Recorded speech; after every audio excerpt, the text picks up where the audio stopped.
예, 안녕하세요. 닥터고의 쓰리고 TV 주치 고용곤입니다. 저번 시간까지는 이제 등산에 대해서 우리 엄대장님하고 얘기를 했는데요.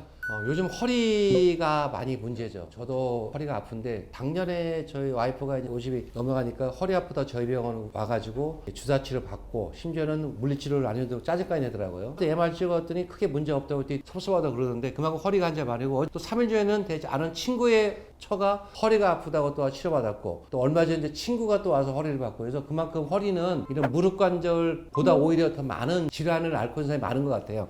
허리 질환을 크게 두 가지로 보시면 됩니다. 허리 구조는 척추인데요. 무릎 관절은 위에 뼈와 아래 뼈가 만나지만 척추를 보면은 이게 뼈가 많죠. 목을 경추 그러죠. 중간에 있는 것을 흉추라고 그러고 그다음에 허리에 있는 것을 요추라고 그러고 밑에 있는 걸 천추라고 그러는데 주로 질환을 많이 일으키는 것은 목 디스크 많이 들어보셨죠? 그리고 허리에 있는 허리 디스크 그 못지않은 척추관 협착증을 많이 일으키는데요. 허리에 있는 이 5개의 뼈들이 이루는 이 척추 관절에서 문제를 일으키는데 허리 구조를 보시면은 이게 뼈가 있어요. 1번 척추뼈, 2번 허리 척추뼈, 3번, 4번, 5번이 있고 5번하고 여기는 천추가 이렇게 이어져 있는데 자세히 보시면 이 뼈하고 뼈 사이에 있는 이 관절 우리 무릎에만 하면 연골 같은 게 이 쿠션 역할을 하기 위해서 허리에 들어오는 요걸 디스크라고 그래요. 1번하고 2번 사이는 디스크, 3번과 4번의 척추뼈 관절이는 3번 디스크가 있고 여기 4번, 5번 디스크가 있죠.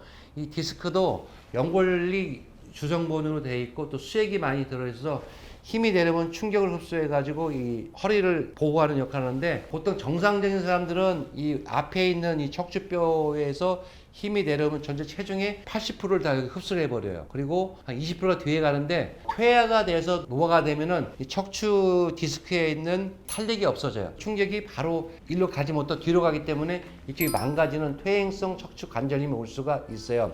젊으신 분들은 이 단단하고 있는 이런 디스크가 터져서 오는 경우가 많지만 저처럼 이제 나이가 들어가시면 특히 60대, 70대 되면 노화에 의해서 척추관 협착증이 올 수가 있습니다. 그래서 허리는 크게 통증이 일으키는 구조가 이 디스크의 변성에 의한 통증과 신경이 진행하는 신경의 퇴행성에 의해서 신경이 이렇게 눌리는 척추관 협착증이 올 수가 있다고 보시면 돼요. 허리가 아프면 맨 처음에도 뭐예요? 병원 가시면 허리에 엑스를 찍어보시고 디스크가 의심된다든지 또 나이가 드신 분들은 퇴행성 관절에 의해서 척추관 협착증이 의심되는 MR을 찍어보죠. MR을 찍어보면은 만약에 척추관 협착증이 돼가지고 저희가 허리구를 보시면요 쭉 신경이 내려와요. 신경이 내려와가지고 이 척추 여기서 신경이 분재가 돼가지고 이 통로로 내려가는 통로도 있는데 협착증이라는 것은 이 신경이 내려가는 통로가 좁아져서 이유는 퇴행성에 의해서 뼈가 두꺼워진다든지 또는 이 척추에 있는 인대가 두꺼워진다든지 두꺼워져서 신경이 눌리면은 협착증이 올 수가 있어요. 즉 많이 오시죠. 그러면은 크게 두 가지를 보시면 돼요. 이 중앙에 눌리는 경우가 있고요. 그리고 신경이 내려가는 요게 눌리는 협착증이 올 수가 있는데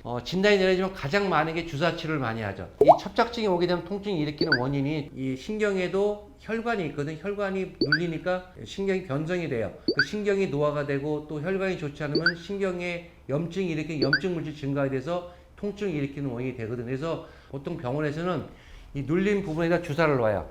환자가 누워 있으면은 이 신경이 눌린 부분을 보면서 이 특수 촬영을 봐서 이쪽에 주사를 놓죠. 이렇게 주사가 들어가서 염증 물질을 감소시켜서 다리로 내려가는 신경에 의한 감각 이상을이나 통증을 줄일 수가 있어요. 예를 들어 저희가 이 팔을 벽고 누면은 신경이 마비돼 발이 안 움직이잖아요. 돌아오는 것처럼 염증이 있으면은 이 염증 물질 통증이 올 수가 있거든요. 그래서 이 중앙에 주사를 놓아서 염증을 가라앉히든지 또 한 가지는 신경 나가는 통로가 문제 있으면 여기서 주사를 옆으로 놓을 수가 있죠. 이렇게 놔서 염증을 가라앉히든지 또는 이 관절에 문제가 있으면 관절에 주사를 놔서 염증을 가라앉히든지 심한 경우는 디스크에 주사를 놔서 디스크의 수액을 감소시키는 주사치료를 많이 하게 되죠. 그런데 이런 주사 같은 경우는 오래 가지를 못해요. 2주 간격으로 3번쯤을 놓게 되는데 쉽게 말하면 2주가 안 간다는 얘기예요. 더 오래 가기 위해서 의사들이 연구한 게 신경 성형술 같은 거, 풍선 확장술을 많이 하죠. 그 이유는 좀 더 정확하게 들어가서 밑으로 넣어서 협착이 된 부분을 뚫어주고 거기에 주사를 놓는 건데 이것도 오래 못 가요. 물론 좋아하는 분도 있지만 심한 경우는